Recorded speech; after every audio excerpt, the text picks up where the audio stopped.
ಈ ಸ್ಟೆಪ್ಪು ಭಾಳ ಮುಖ್ಯ. ಎಷ್ಟು ಹೊತ್ತು ಎಷ್ಟು ಚಲೋ ತಂಗ ತಿಕ್ತೀವಿ ನೋಡ್ರಿ ಉಂಡೆ ಅಷ್ಟು ರುಚಿ ಆಗ್ತಾವು.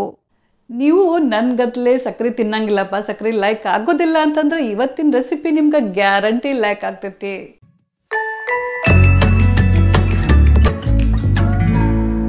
ಹಬ್ಬದ ರೆಸಿಪಿ ಸೀರೀಸ್ನಾಗ ಇವತ್ತು ನಾನು ಒಂದು ವಿಶೇಷವಾದಂಥ ಹಳೆ ಕಾಲದ ಉಂಡೆ ರೆಸಿಪಿನ ಶೇರ್ ಮಾಡಕತ್ತೀನಿ ರೀ. ಈ ಉಂಡೆ ಮಾಡೋಕ್ಕೆ ಬರೀ 2 ಸಾಮಗ್ರಿ ಇದ್ರೆ ಸಾಕು. ಹೆಲ್ದಿ ಟೇಸ್ಟಿ ಅಷ್ಟೇ ಅಲ್ದ ಈ ಉಂಡೆ ಮಾಡೋ ಪದ್ಧತಿ ಐತಲ್ರಿ ಭಾಳ ಸರಳ ಐತಿ. ಸೊ ವಿಡಿಯೋನ ಪೂರ ನೋಡ್ರಿ, ನಿಮಗೆ ಹೆಂಗೆ ಅನ್ನಿಸ್ತಪ್ಪ ಅಂಥೇಳಿ ಪ್ಲೀಸ್ ಕಮೆಂಟ್ ಮಾಡಿ ತಿಳಿಸ್ರಿ. ಇದು ಸಜ್ಜಿ, ನಾ ಇಲ್ಲೇ 1 ಕಪ್ಪಷ್ಟು ಸಜ್ಜಿ ತೊಗೊಂಡೇನಿ ರೀ. ಸಜ್ಜಿ ರೊಟ್ಟಿ ಮಾಡ್ತೀವಲ್ರಿ ಅದ ಸಜ್ಜಿದು. ಬರೀ ಉತ್ತರ ಕರ್ನಾಟಕದಾಗ ಅಷ್ಟೇ ಅಲ್ದ ಎಲ್ಲ ಕಡೆನೂ ಸಿಗ್ತೈತಿ. ಇದು ನಮ್ಮ ಹೊಲದ ಸಜ್ಜಿ. ಈಗ ನಾನು ಸಜ್ಜಿನ ತೊಳ್ಯಾಕತ್ತೀನಿ ರೀ. 1 ಸಲ ತೊಳೆದ್ರೆ ಸಾಕು, ಹಂಗೇನ್ರಿ ಭಾಳ ಧೂಳು ಮಣ್ಣು ಇತ್ತಪ್ಪ ಅಂತಂದ್ರೆ 1-2 ಸಲ ತೊಳಿರಿ.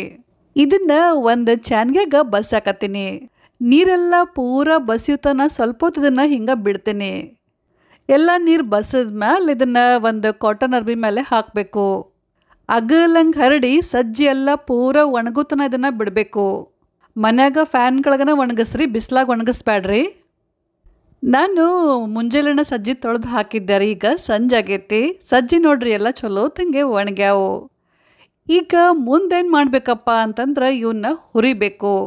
ಒಂದು ಕಡಾಯಿ ಬಿಸಿ ಮಾಡಕ್ಕಿಟ್ಟೀನಿ ರೀ. ಇದು ಚಲೋ ತಂಗೆ ಕಾಯ್ದ್ಮೇಲೆ ಇದ್ರಾಗ ಸಜ್ಜಿ ಹಾಕಕತ್ತೀನಿ. ಒಮ್ಮೆಲೆ ಎಲ್ಲ ಸಜ್ಜಿ ಹಾಕಕ್ಕೆ ಹೋಗ್ಬೇಡ್ರಿ, ಅರ್ಧ ಹಾಕ್ಕೊಂಡು ಹುರಿರಿ. ಹೈ ಫ್ಲೇಮ್ನಾಗ ಕೈ ಬಿಡ್ಲಾರ್ದ ಇದನ್ನು ಚಲೋ ತಂಗಿ ಹುರಿಬೇಕು. 1-2 ನಿಮಿಷ ಹುರಿದ್ಮೇಲೆ ಸಜ್ಜಿ ನೋಡ್ರಿ ಹಿಂಗೆ ಸಿಡಕ್ಕೆ ಶುರು ಆಗ್ತಾವೆ. ಕೈ ಬಿಡ್ಲಾರ್ದ ಇದನ್ನು ಹಿಂಗೆ ತಿರ್ಕೋಂತಾನೆ ಇರಬೇಕು. ಲಕ್ಷ್ಯ ಇರಲಿ, ಉರಿ ಹಾಯೇ ಇರಲಿ, ಜೋರ ಇರಲಿ, ಸಣ್ಣ ಮಾಡಕ್ಕೆ ಹೋಗ್ಬೇಡ್ರಿ. ಜೋಳದ ಅಳ್ಳು ಮಾಡೋ ಮುಂದೆ ಹೆಂಗೆ ಅಳ್ಳು ಆಗ್ತಾವಲ್ರಿ ಹಂಗೆ ಆಗ್ತಾವೆ. ಆದ್ರೆ ಅದರಷ್ಟು ದೊಡ್ಡ ಆಗೋದಿಲ್ಲ, ಸ್ವಲ್ಪ ಸಣ್ಣ ಆಗ್ತಾವೆ. ಮತ್ತು ಎಲ್ಲ ಸಜ್ಜಿ ಅರಳಂಗಿಲ್ಲ, ಕೆಲವೊಂದು ಅರಳ್ತಾವೆ ಕೆಲವೊಂದು ಅರಳಂಗಿಲ್ಲ, ನಡಿತೈತಿ. ಆದ್ರೆ ಹಿಂಗೆ ಹುರಿದ್ರೆ ಸಜ್ಜಿ ಭಾಳ ಪಳ್ಳಾಗ್ತಾವ್ರಿ. ಅವಾಗ ಉಂಡೆ ಭಾಳ ರುಚಿ ಆಗ್ತಾವೆ. ಶಬ್ದ ಪೂರ ಬಂದಾಗಬೇಕು. ಸಜ್ಜಿ ಕಲರ್ ಚೇಂಜ್ ಆಗ್ತೈತಿ ಮತ್ತು ಸಜ್ಜಿ ಸ್ವಲ್ಪ ಉಬ್ಬುತ್ತಾವು. ಅಂದ್ರೆ ಅವಾಗ ನಮ್ಮ ಸಜ್ಜಿ ಚಲೋ ತೆಂಗೆ ಹುರಿದಾವಂತ ಹೇಳಿ ಅರ್ಥ. ಅವಾಗ ಪಟ್ನ ಗ್ಯಾಸ್ನ ಬಂದ್ ಮಾಡಿರಿ. ಇವನ್ನ ಒಂದು ಪ್ಲೇಟ್ನಾಗ ತೆಗೆದು ಸೈಡಿಗೆ ಎತ್ತಿಡ್ರಿ. ಆಮೇಲೆ ಆಗಳಿಗತ್ಲೆ ಮತ್ತು ಸ್ವಲ್ಪ ಸಜ್ಜಿ ಹಾಕಿ ಚಲೋ ತೆಂಗೆ ಹೈ ಫ್ಲೇಮ್ನಾಗ ಹುರಿಬೇಕು. ಒಮ್ಮೆಲೆ ಭಾಳಷ್ಟು ಸಜ್ಜಿ ಹಾಕಿದ್ರೆ ಅವು ಸರಿಯಾಗಿ ಅರಳಂಗಿಲ್ರಿ. ಮತ್ತು ಹುರಿಯೋ ಮುಂದೆ ನಿಮ್ಗೆ ಏನ್ರಿ ಸಜ್ಜಿ ಭಾಳ ಸಿಡಿಯಾಕತ್ತಾವಪ್ಪ ಅಂತ ಅನಿಸಿದ್ರೆ ಇದ್ರ ಮೇಲೆ ಒಂದು ಕಾಟನ್ ಅರ್ಬಿ ಹಾಕಿ ಹುರಿಬೋದು. ಎಲ್ಲ ಸಜ್ಜಿನ ಹುರಿದ್ಮೇಲೆ ಸ್ವಲ್ಪ ಅವನ್ನ ತಣ್ಣಗಾಗಕ್ಕೆ ಬಿಟ್ಟಿದ್ದೆ. ಪೂರ ತಣ್ಣಗಾದ್ಮೇಲೆ ಈಗ ಮಿಕ್ಸಿ ಮಾಡ್ಕೊಳಕತ್ತೀನಿ ರೀ.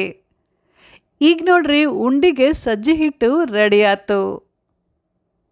ಈಗ ಈ ಸಜ್ಜಿ ಹಿಟ್ಟನ್ನ ಸಾಣಿಸ್ಕೋಬೇಕು. ಒಂದು ಚಾನ್ಗ್ಯಾಗ ಹಾಕಿ ಸಾಣ್ಸಕತ್ತೀನಿ. ನಾ ಇಲ್ಲೇ ಸ್ವಲ್ಪ ಕ್ವಾಂಟಿಟಿ ಮಾಡಿನಲ್ರಿ, ಅದಕ್ಕೆ ಮಿಕ್ಸಿ ಮಾಡ್ಕೊಂಡೆ. ನೀವು ಬೇಕಂದ್ರೆ ಗಿರಣಾಗ ಹಿಟ್ಟು ಮಾಡಿಸ್ಕೊಂಡು ಬರ್ಬೋದು. ಸಕ್ಕರೆ ಕಾಯಿಲೆ ಇದ್ದವ್ರು ಈ ಉಂಡೆ ತಿನ್ಬೋದು. ಆದ್ರೆ ಬೆಲ್ಲ ಸ್ವಲ್ಪ ಕಡಿಮೆ ಹಾಕಿ ಉಂಡೆ ಮಾಡ್ಕೊರಿ. ಸಾಣಿಸಿದ್ಮೇಲೆ ಹಿಟ್ಟು ನೋಡ್ರಿ ಎಷ್ಟು ಚಲೋ ಆಯ್ತು. ಹುರಿದಿದ್ದ ಸಜ್ಜಿ ಹಿಟ್ಟಿಗೆ ಮಣಿ ಎಲ್ಲ ಫುಲ್ ಗಮ್ ಅನ್ನಕತ್ತೈತ್ರಿ. ಉಂಡೆಂತ್ರು ಇಷ್ಟು ರುಚಿ ಆಗ್ತಾವಲ್ಲ, ಒಂದ್ಸಲ ನೀವೇನಾರ ಮಾಡಿ ತಿಂದ್ರಪ್ಪ ಅಂತಂದ್ರೆ ಮತ್ತೆ ಹೊಳ್ಳೆ ಮುಳ್ಳೆ ಮಾಡ್ಕೊಂಡು ತಿಂತೀರಿ ಗ್ಯಾರಂಟಿ. ಈಗ ಇದನ್ನು ಅಳತಿ ಮಾಡಕತ್ತೀನಿ ರೀ. ಟೋಟಲ್ ಇದು 1/4 ಕಪ್ಪಷ್ಟು ಹಿಟ್ಟೈತ್ರಿ. ಇದ್ರಾಗೀಗ ಬೆಲ್ಲ ಹಾಕಬೇಕು. ಬೆಲ್ಲನ ಹೆರ್ಚು ಮಾಡಿಲ್ಲೇ ಹೆರ್ಚಿ ಅಂದ್ರೆ ತುರಿದು ಹಾಕಬೇಕು. ಇದು ನಮ್ಮ ಉತ್ತರ ಕರ್ನಾಟಕದ ಸ್ಪೆಷಲ್ ಕರಿ ಬೆಲ್ಲ ಅಂದ್ರೆ ಆರ್ಗ್ಯಾನಿಕ್ ಜಾಗ್ರಿ. ನಾ ಇಲ್ಲೇ 1/4 ಕಪ್ಪಷ್ಟು ಬೆಲ್ಲ ಹಾಕಕತ್ತೀನಿ ರೀ. ನೀವು ನಿಮ್ಮ ಟೇಸ್ಟಿಗೆ ತಕ್ಕಂಗೆ ಬೆಲ್ಲನ ಹೆಚ್ಚು ಕಡಿಮೆ ಹಾಕ್ಕೊಂಡ್ರು ನಡಿತೈತಿ. ಈಗ ಈ ಬೆಲ್ಲ ಮತ್ತು ಹಿಟ್ಟನ್ನ ಚಲೋ ತಂಗೆ ಮಿಕ್ಸ್ ಮಾಡಬೇಕು. ಎರಡೂ ಅಗದಿ ಏಕಜೀವ ಆಗಬೇಕು. ಹಂಗೆ ನಾವು ಚಲೋ ತಂಗೆ ಮಿಕ್ಸ್ ಮಾಡಬೇಕು. ಈ ರೆಸಿಪಿಗೆ ಆದಷ್ಟು ಮೆತ್ತಗಿರುವಂಥ ಬೆಲ್ಲನ ನೋಡಿ ತಗೋರಿ, ಅಂದ್ರೆ ಉಂಡೆ ಚಲೋ ಆಗ್ತಾವೆ. ಈ ಉಂಡೆ ಮಾಡೋಕ್ಕೆ ನಾವು ಪಾಕ ಮಾಡಂಗಿಲ್ಲ, ತುಪ್ಪ ಬಳಸಂಗಿಲ್ಲ, ಬರೀ ಸಜ್ಜಿ ಹಿಟ್ಟು ಮತ್ತು ಬೆಲ್ಲ ಹಾಕಿ ಉಂಡೆ ಕಟ್ತೀವಲ್ರಿ. ಹಾಗಾಗಿ ಬೆಲ್ಲ ಭಾಳ ಮೆತ್ತಗಿತ್ತಪ್ಪ ಅಂತಂದ್ರೆ ಉಂಡೆ ರುಚಿನೂ ಆಗ್ತಾವೆ ಮತ್ತು ಉಂಡೆ ಕಟ್ಟಕ್ಕೂ ಸರಳ ಆಗುತ್ತೆ. ಈಗ ಇದನ್ನು ಅಂಗೈಲೇ ಚಲೋ ತಂಗೆ ತಿಕ್ಕಬೇಕು. ಈ ಸ್ಟೆಪ್ಪು ಭಾಳ ಮುಖ್ಯ. ಎಷ್ಟು ಹೊತ್ತು ಎಷ್ಟು ಚಲೋ ತಂಗೆ ತಿಕ್ತೀವಿ ನೋಡ್ರಿ ಉಂಡೆ ಅಷ್ಟು ರುಚಿ ಆಗ್ತಾವೆ. ಒಂದು 2-3 ನಿಮಿಷದ ತನಕ ಚಲೋ ತಂಗೆ ತಿಕ್ಕಿದ ಮೇಲೆ ಈಗ ನೋಡ್ರಿ ಉಂಡೆ ಕಟ್ಟು ಹದ ಬಂತು. ಸ್ವಲ್ಪ ಪುಡಿನ ಕೈಯಾಗ ತಗೋರಿ. ನಿಮ್ಗೆ ಯಾವ ಸೈಜ್ ಉಂಡೆ ಬೇಕಂತೇಳಿ ನೋಡ್ಕೊಂಡು ಅಷ್ಟು ಪುಡಿನ ಕೈಯಾಗ ತಗೋರಿ. ಇನ್ನೊಂದು ಕೈಲಿ ಹಿಂಗೆ ಇದನ್ನು ಚಲೋ ತಂಗಿ ಟೈಟಂಗೆ ಒತ್ತಿ ಉಂಡೆ ಕಟ್ರಿ. ಈ ಉಂಡೆ ಭಾಳ ಸೂಕ್ಷ್ಮ, ಸರಿಯಾಗಿ ನಾವು ಒತ್ತಿ ಕಟ್ಟಲಿಲ್ಲ ಅಂತಂದ್ರೆ ಉಂಡೆ ಜಲ್ದಿ ಒಡಿತಾವು. ಈಗ ನಮ್ಮ ಮೊದಲನೇ ಉಂಡೆ ರೆಡಿ ಆಯ್ತು ನೋಡ್ರಿ. ಈ ಉಂಡಿನ ಅವಸರ ಮಾಡಬಾರ್ದ್ರಿ, ಸ್ವಲ್ಪ ಸಮಾಧಾನದಿಂದ ಕಟ್ಟಬೇಕು, ಅಂದ್ರೆ ಉಂಡೆ ಚಲೋ ಆಗ್ತಾವು. ನೀವು ತಗೊಂಡಿದ್ದು ಬೆಲ್ಲ ಅಷ್ಟು ಮೆತ್ತಗಿರಲಿಲ್ಲ ಅಂತಂದ್ರೆ, ನಿಮ್ಮ ಉಂಡೆ ಪುಡಿ ಸ್ವಲ್ಪ ಡ್ರೈ ಇತ್ತಪ್ಪ, ನಿಮ್ಗೆ ಉಂಡೆ ಕಟ್ಟಕ್ಕೆ ಕಷ್ಟ ಆಗ್ತಿತ್ತಂದ್ರೆ ಅವಾಗ ಸ್ವಲ್ಪ ತುಪ್ಪನ ಕರಗಿಸಿ ಹಾಕ್ರಿ. ಚಲೋದಂಗೆ ಮಿಕ್ಸ್ ಮಾಡಿ ಒತ್ತಿ ಉಂಡೆ ಕಟ್ರಿ, ಅವಾಗ ಉಂಡೆ ಕಟ್ಟಕ್ಕೆ ಸರಳ ಆಗತ್ತೆ.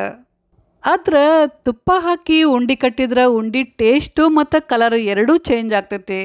ಸಾಂಪ್ರದಾಯಿಕ ಪದ್ಧತಿ ಪ್ರಕಾರ ಹೆಂಗೆ ಮಾಡ್ತಾರಲ್ರಿ ಉಂಡಿನ ಹಂಗೆ ಮಾಡೀನಿ. ನೀವು ಒಂದ್ಸಲ ಹಿಂಗೆ ಟ್ರೈ ಮಾಡಿ ನೋಡ್ರಿ. ಈಗ ನೋಡ್ರಿ ಎಲ್ಲ ಉಂಡೆ ಕಟ್ಟಿದ್ಯಾ. ಟೋಟಲಿ 11 ಉಂಡೆ ಆಗ್ಯಾವು. ಒಂದು ಉಂಡೆ ನಿಮಗೆ ಮುರಿದು ತೋರಿಸ್ತೀನಿ ನೋಡ್ರಿ. ಎಷ್ಟು ಪಳ್ಳಾಗ್ಯಾವಪ್ಪ ಅಂತಂದ್ರೆ ಬಾಯಾಗಿಟ್ಟುಕೂಲೆ ಹಂಗೆ ಕರಗೇ ಬಿಡ್ತಾವೆ. ಸೊ ಫ್ರೆಂಡ್ಸ್, ಇವತ್ತಿನ ವಿಡಿಯೋ ನಿಮ್ಮೆಲ್ಲರಿಗೂ ಲೈಕ್ ಆಗಿರ್ಬೋದು ಅಂತ ಅಂದ್ಕೊಂಡೀನಿ. ವಿಡಿಯೋಕ್ಕೊಂದು ಲೈಕ್ ಕೊಡ್ರಿ ಮತ್ತು ಕಮೆಂಟ್ ಮಾಡೋದನ್ನು ಮಾತ್ರ ನೆನಪು ಹಾರಕ್ಕೆ ಹೋಗಬೇಡ್ರಿ. ಮತ್ತಷ್ಟು ಉತ್ತರ ಕರ್ನಾಟಕದ ಸಾಂಪ್ರದಾಯಿಕ ರೆಸಿಪಿಗೆ ನಮ್ಮ ಚಾನಲ್ ಪಾಕ ಶೃಂಗಾರನ ಪ್ಲೀಸ್ ಸಬ್ಸ್ಕ್ರೈಬ್ ಮಾಡಿರಿ. ಹಂಗೆ ಬಾಜು ಐತಲ್ಲ ಬೆಲ್, ಅದನ್ನು ಮರಿದನ್ನು ಕ್ಲಿಕ್ ಮಾಡಿರಿ. Thank you.